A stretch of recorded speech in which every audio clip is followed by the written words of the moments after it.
أعوذ بالله من الشيطان الرجيم بسم الله الرحمن الرحيم الحمد لله رب العالمين والصلاة والسلام على رسوله الكريم وعلى آله وصحبه أجمعين বাংলাদেশ জামাত ইসলামী কিরাম ইউনিয়নের আজকের অত্র এলাকার ভাই এবং বোনদের নিয়ে আজকে মত বিনিময় সভার সম্মানিত ভাই সভাপতি, অত্র এলাকার সম্মানিত মুরব্বিয়ান ইকরাম, আমার সামনে অত্র এলাকার ভাই এবং বোনেরা, আসসালামু আলাইকুম ওয়া রাহমাতুল্লাহি ওয়া বারাকাতুহু। সবাই ভালো আছেন? সকালে নাস্তা হয়েছে সবার? শীতের সকাল তো ঘুম থেকে উঠতে উঠতে দেরি হয়ে যাবে নাকি, তাই না? তবে এই সময়টাতে মিষ্টি রোদটা খুব ভালো লাগে, তাই না? যত পারা যায় মিষ্টি রোদে কিছুক্ষণ দাঁড়ায় থাকবে। এটা ভিটামিন ডি। ভিটামিন ডি সংকট হলে শরীরের রোগ প্রতিরোধ ক্ষমতা কমে যায়। এই জন্য এই শীতের সময়টাতে রোদ উঠলে একটু কিছুক্ষণ বুঝবেন, রোদ পড়াবেন। এটা খুব ভালোভাবে শরীর লেপের ভিতরে থাকার চাইতে এই রোদের মধ্যে থাকলে একটু আরামও লাগবে এবং এটা শরীরের মধ্যে ভিটামিন ডি তৈরি করবে এবং রোগ প্রতিরোধ ক্ষমতা বাড়বে।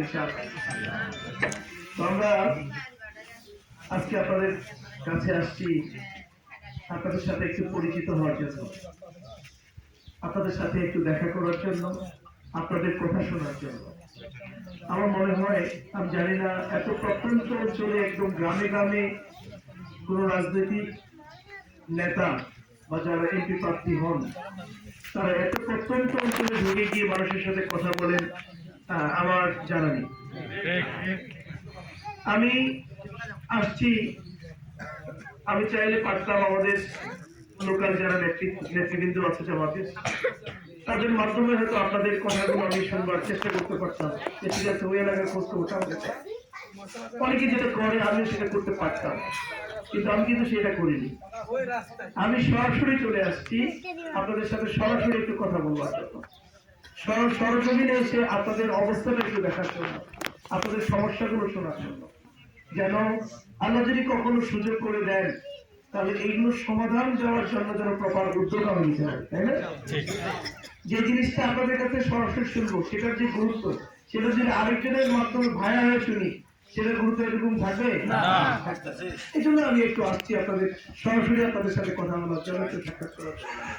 তো আল্লাহ পাকের দরবারে শুকরিয়া আদায় করছি, যিনি আমাকে এই পর্যন্ত আনার ক্ষেত্রে আমাকে সাহায্য করেছেন, সহায়তা করেছেন, আমাকে শারীরিকভাবে সুস্থ রেখেছেন। আর আপনাদের জন্য দোয়া করছি, আল্লাহ রাব্বুল আলামিন যেহেতু আপনাদেরকে সুস্থ শরীর রেখে এই পর্যন্ত এনেছেন, আমৃত্যু পর্যন্ত আপনাদের সুস্থ শরীর নিয়ে আল্লাহর দরবারে হাজির হতে পারেন। খুব দোয়া করতে হবে, সুস্থতা একটা বড় নিয়ামত কিন্তু আমাদের। এই সুস্থ শরীর নিয়ে ঈমান নিয়ে যদি আল্লাহর দরবারে হাজির হতে পারি, এটা যে কত বড় নিয়ামত, এর চেয়ে নিয়ামত আর হতে পারে না।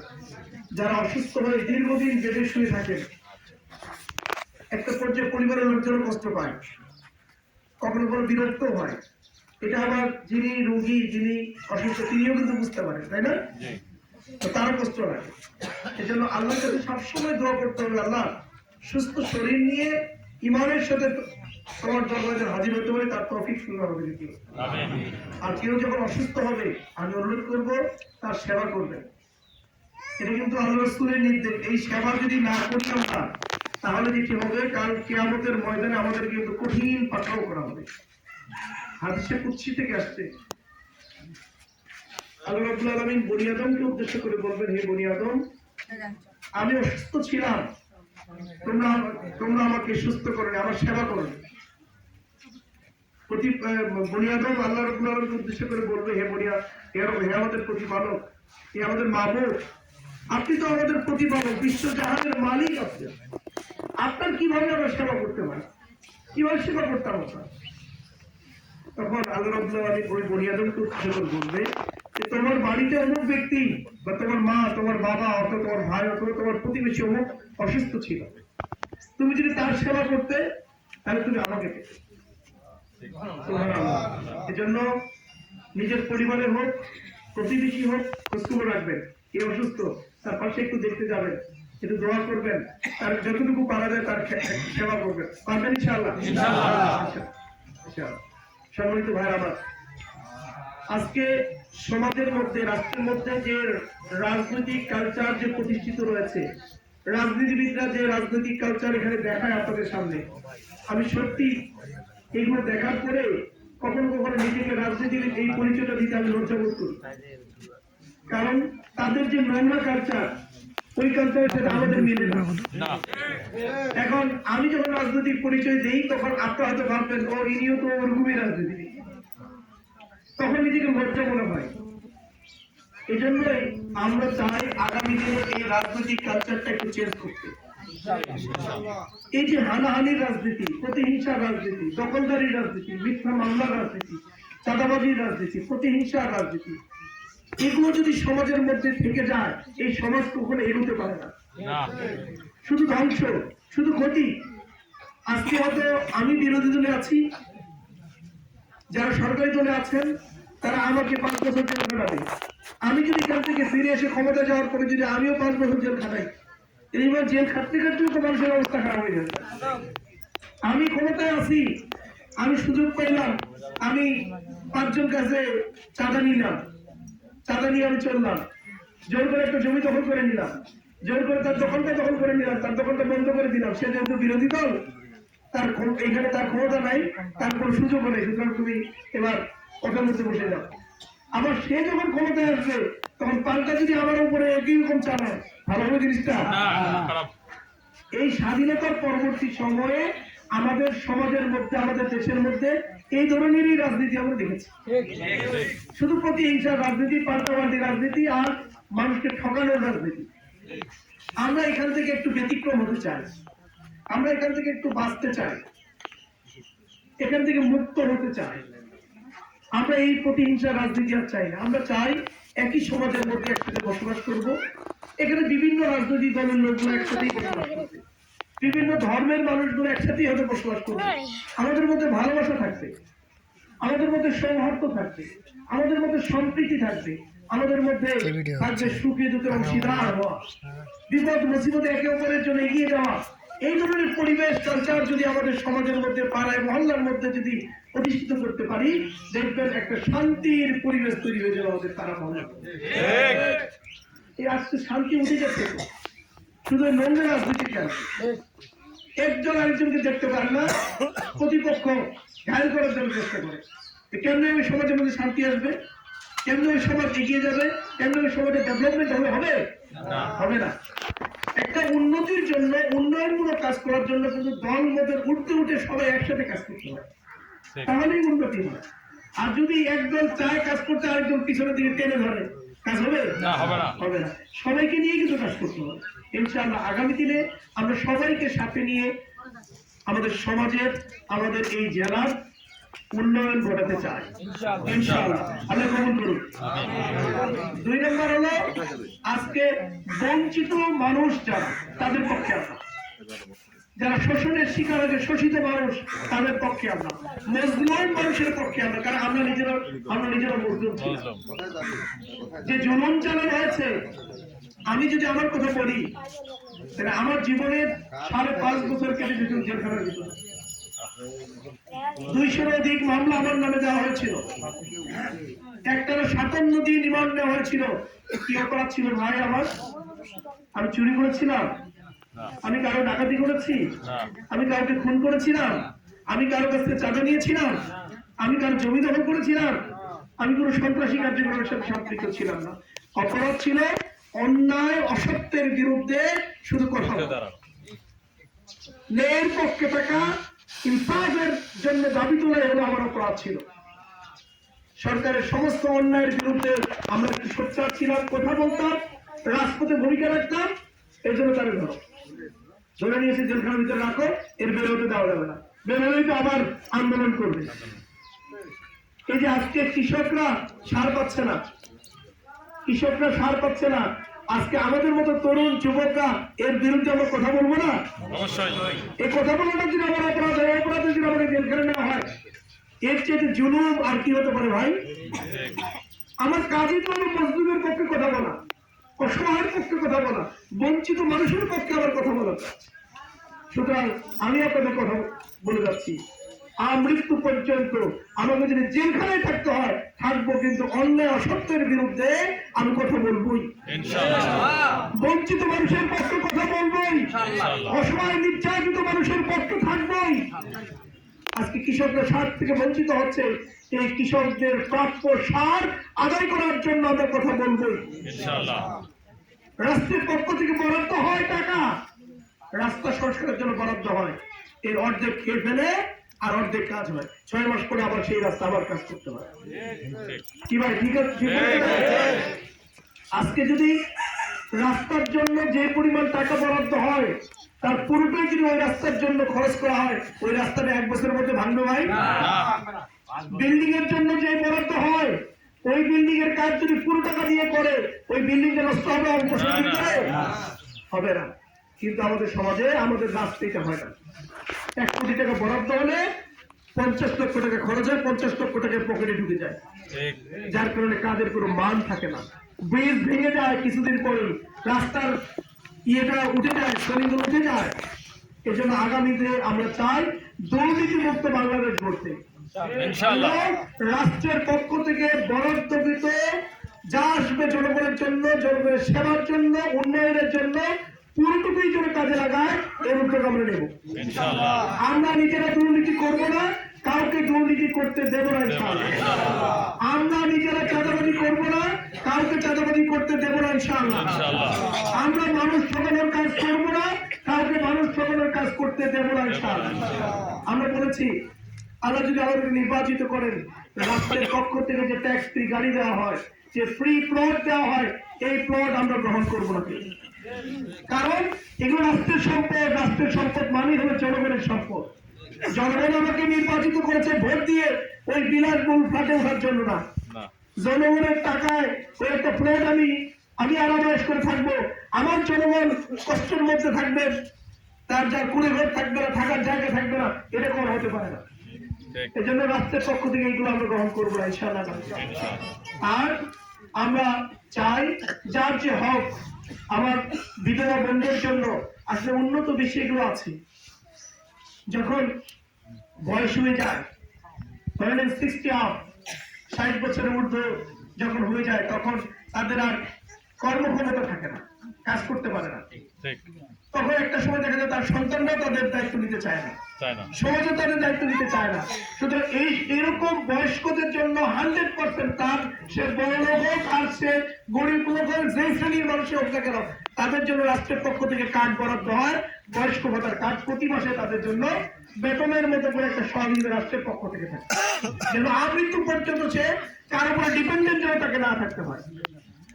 বাংলাদেশেও এটা চালু আছে অল্প করে, কিন্তু এটা সুষ্ঠু বন্টন নেই। যার পাওয়ার কথা সে পায় না, যার পাওয়ার কথা না সে পেয়ে যাচ্ছে। আবার এটা নেওয়ার জন্য আবার নাকি টাকা দিতে হয়। এই হলো দুরবস্থা আমাদের। ইনশাআল্লাহ আগামী দিনে এই যে হক গুলো মানুষের, এই হক গুলো যেন সঠিকভাবে পায় মানুষ, তার ব্যবস্থা আমরা করবো ইনশাআল্লাহ। এই জন্য আমারও তার ব্যক্তি প্রয়োজন, তাই না? আমারও তার ব্যক্তি প্রয়োজন, যারাতে এই কাজগুলো নিরাপদ থাকবে, আমারও হিসেবে সেইগুলো রাখবে। আর যদি আমানত যে ইমানদার ব্যক্তি না, যার মধ্যে আমানত নাই, তার হাতে যদি আপনি এই জিনিসগুলো তুলে দেন, এগুলো ঠিক থাকবে? ঠিক থাকবে। সেজন্য আগামী দিনে ইনশাআল্লাহ ভালো মানুষ থেকে, আমানতদার মানুষ থেকে আপনাদেরকে নির্বাচিত করতে হবে, তবেই সমাজে শান্তি আসবে, বঞ্চিত মানুষ তার অধিকার ফিরে পাবে ইনশাআল্লাহ। সর্বশেষ যেটি বলবো, আমার বোনেরা এখানে আসছেন, অনেক কষ্ট করে সাংসারিক কাজ কাম ফেলে রেখে এখানে আসছেন, আলহামদুলিল্লাহ, আপনাদের কথা কখনো ভুলবো না। এইটুকু রাস্তা আসতে গিয়ে অসংখ্য জায়গা আমাকে নামতে হয়েছে। আমার বোনেরা দাঁড়িয়ে আছেন একটু দেখার জন্য, কথা শুনবার জন্য। আমি গাড়ি থেকে নেমে তাদের সাথে দেখা করেছি। এই যে ভালোবাসা, এই মহব্বত, এটা কখনো টাকা দিয়ে পাওয়া যায় না। আপনি টাকা দিয়ে এটা কখনো অর্জন করতে পারবেন না, এটা হৃদয় দিয়ে অর্জন করতে হয়। আল্লাহ যেন এই মহব্বত গুলো আমাদের মধ্যে আমৃত্যু পর্যন্ত, আমাদের মধ্যে এই মহব্বত, ভালোবাসার মধ্যে অটুট রাখেন, এবং এই ভালোবাসার প্রতিদান যেন আল্লাহ রাব্বুল আলামিন দেওয়ার তৌফিক দান করেন। আপনি আমাকে ভালোবেসেছেন, আমি যেন আপনাদের প্রতি ভালোবাসতে পারি, এর প্রতিদান যেন আপনাদেরকে দিতে পারি, আল্লাহ সেই তৌফিক আমাকে দান করুন। আমার বন্ধুদের জন্য অনেক বেশি দোয়া, আমার মায়েদের জন্য, আমার মায়ের বয়সে অনেক এখানে মহিলারা আসছেন, তাদের জন্য দোয়া করছি, আল্লাহ তাদেরকে শারীরিকভাবে সুস্থ রেখে আল্লাহর দরবারে ইমানের সাথে যাওয়ার তৌফিক দান করুন। আমার মা প্রায় 80 বছর বয়সে মারা গিয়েছেন। আসলে আমার মার জন্য আমি মাঝে মাঝে চিন্তা করলে, খুব আজকের এই সময় যদি আমার মা বেঁচে থাকতেন, তাহলে হয়তোবা আমার মা ওই বয়সে হয়তো ছুটে বেড়াতেন চতুর্দিকে। কারণ আমার মা আমাকে একটু আলাদা করেই ভালোবাসতেন। আমার 9 ভাই বোন, 9 ভাই বোনের মধ্যে আমি হলো সবচেয়ে ছোট, যার কারণে আমার মা ছোটদেরকে নাকি একটু বেশি ভালোবাসে তার বাবা মা। তো সেই হিসেবে আমিও বেশি ভালোবাসা পেয়েছিলাম। আমার সেই রিমান্ডের মুহূর্তগুলোতে, জেলখানার মুহূর্তগুলোতে আমি দেখেছি এই 80 বছরের একজন বৃদ্ধ মা আমার যেভাবে প্রত্যেকটা থানায় থানায় তিনি ছুটে গিয়েছিলেন। যে কোর্টে আমাকে নিয়ে যাওয়া হয়েছে সেই কোর্টে যেভাবে তিনি ছুটে গিয়েছিলেন, যে জেলখানায় আমাকে নেওয়া হয়েছে, চিটাগং নেওয়া হয়েছে, নারায়ণগঞ্জে নেওয়া হয়েছে, কাশিমপুরে নেওয়া হয়েছে, ঢাকা কারখানা নেওয়া হয়েছে, ময়মনসিংহে নেওয়া হয়েছে, আমাকে রংপুরে নেওয়া হয়েছে, সব জায়গায় তিনি এই বয়সে আমাকে দেখার জন্য আমার কাছে ছুটে গেছেন। আমি একদিন খুব আশ্চর্য হয়েছিলাম, খুব ভয় পেয়েছিলাম। আমি 8 তলায় কোর্টে উঠেছি। 8 তলা কিন্তু অনেক উপরে। কিছুক্ষণের মধ্যে দেখলাম আমার মা হাজির হয়ে গেছে সেখানে। খুব হাঁপাচ্ছে আমার মা, বয়স হয়ে গেছে। আমি মাকে বললাম, মা হাঁপাচ্ছেন কেন? বলল, বাবা সিঁড়ি দিয়ে উঠছি। এই 8 তলা সিঁড়ি দিয়ে উঠা যে কত কঠিন কাজ, এটা যিনি উঠবেন তিনি ভালো বুঝবেন। একজন সুস্থ মানুষও 8 তলায় হেঁটে উঠতে পারে। আমার মা উঠে গেছে। আমি মাকে জিজ্ঞেস, মা আপনি সিঁড়ি দিয়ে ইয়েতে আসতেন, লিফটে দিয়ে আসতেন? বলল, বাবা ওই আমি যখন লিফটে ওঠার জন্য গেলাম, দেখলাম দীর্ঘ শাড়ি, লম্বা একটা শাড়ি, এই লম্বা শাড়ি পাড়ি দিয়ে যখন আমাকে লিফটে উঠতে হবে, এর মধ্যে যে তোমাকে নিয়ে চলে যায়, আমি তোমাকে দেখতে পাবো না। যার কারণে তিনি সব বাদ দিয়ে হেঁটে ওঠা শুরু করলেন। উঠতে উঠতে সে হেঁটে উঠে গেলেন উপরে। আর আমাকে সান্ত্বনা দিচ্ছে যে, বাবা তুমি আমার জন্য দোয়া করো, আমার জন্য কোনো টেনশন করো না, আমার দৃঢ় বিশ্বাস আমার কিছু হবে না।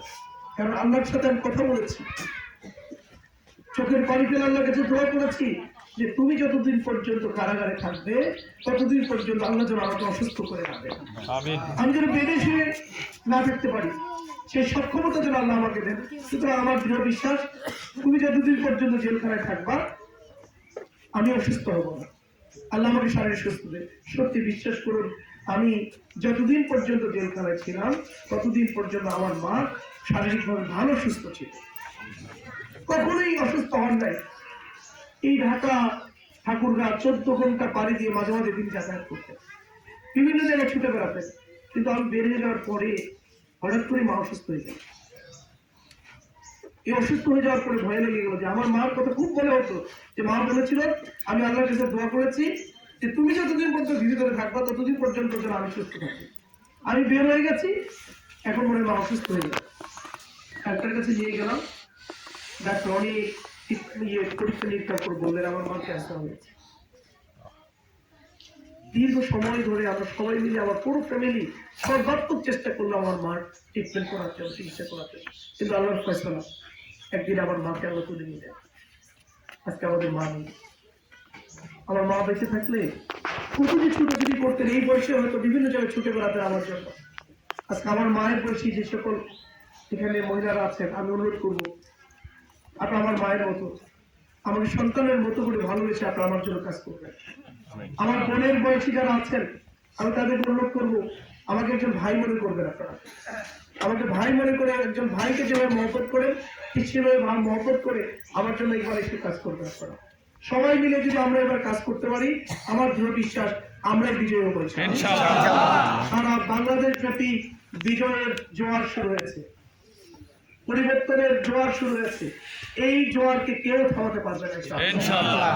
সর্বত্রই, এটা শুধু ঠাকুরগাঁ না, ঠাকুরগাঁর সর্বত্রই যেখানে গিয়েছি সব জায়গায় শুধু বলেছে, ভাই আপনি ভোট নিয়ে কোনো টেনশন করবেন না। কি পরিমাণ ভোট আপনি পাবেন এটা আপনি গুণে শেষ করতে পারবেন না, কিন্তু আপনাকে ভোটটা রক্ষা করতে হবে। আজকের এই দিনে আমি আপনাদেরকে এই দায়িত্ব দিয়ে গেলাম, আপনাদের যে সেন্টারটা আছে এই সেন্টারের ভোট রক্ষা করার দায়িত্ব আপনাদের। ইনশাআল্লাহ আর পারবেন ইনশাআল্লাহ? গুলির সামনেও আমাদের কোনো ব্যালট বাক্স যারা ছিনতাই করতে না পারে, রেজাল্ট আমাদের পক্ষে, আমাদের রেজাল্ট ছিনতাই করে যারা তাদের পক্ষে না নিতে পারে, সাহসিকতার সাথে দাঁড়িয়ে থাকবেন ইনশাআল্লাহ। একটা দিন শুধুমাত্র সাহসিকতার সাথে দাঁড়িয়ে থাকবেন, দেখবেন এই বিজয় আমাদের কতটা পরিবর্তন করে দিতে পারে ইনশাআল্লাহ। আল্লাহর কাছে আবারও দোয়া আছে, আপনাদের জন্য দোয়া করে আমার জন্য দোয়া আছে। আমাদের আজকের কথা শেষ করছি। সবাই ভালো থাকবেন, সুস্থ থাকবেন, আমার জন্য দোয়া করবেন। আসসালামু আলাইকুম।